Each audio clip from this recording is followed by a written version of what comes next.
I wish you health, dear Ukrainians. Ukrainians conducted a detailed analysis of today's Russian strike and the use of our air defense. Usually, after massive attacks, we conduct such analysis of combat operations. We identify weaknesses and experience that deserves to be shared. Today, all the necessary reports were presented on this issue. Special attention was paid to the effectiveness of the use of air defense. In general, the Russians used more than 260 air attack weapons in this strike: cruise and ballistic missiles, attack drones. Our military managed to respond to the strike in the most professional way. I want to thank each unit, all the services involved, all our soldiers. As always, the strike was repelled comprehensively. In particular, we used F-16 fighter aircraft and French Mirages, which showed themselves very well today. Emmanuel, thank you.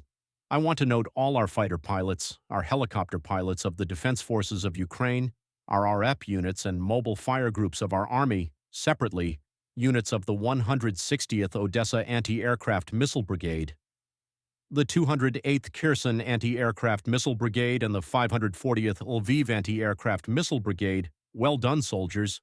We are working very actively to prevent any shortages in supplies and to protect life. The Minister of Defense of Ukraine, Umerov, is currently on a continuous mission, constantly at meetings and in communication with partners for new support packages and air defense. This is, of course, the first priority today. This Russian attack on our energy system and our civilians took place so mundanely for Russia, so meanly and so cynically as always, as if there were no efforts at all by Ukraine and the world to end this war. Ukraine is ready for peace as soon as possible. We have proposed specific steps, and every day new Russian attacks and reality itself prove that it is Russia that must be forced to make peace, to stop the war, to real diplomacy, to guarantee security, and to a reliable, lasting peace. I thank everyone who helps Ukraine, everyone who supports our state, our people, our defense, and simply the truth, and a few more things.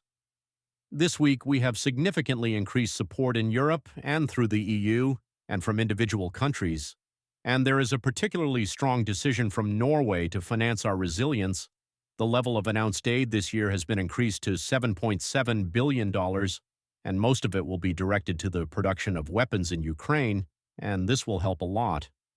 I thank you. We also expect decisions from other countries. Of Northern Europe, France will accelerate its security assistance. The Netherlands is ready to invest 700 million euros in the production of drones. There are new decisions from Baltic friends regarding support.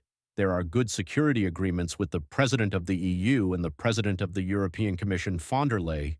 We are preparing for a meeting at the level of the Chiefs of General Staff in France. We continue to work with our partners who want peace as much as we do on appropriate steps. And next week there will be a lot of work here in Europe.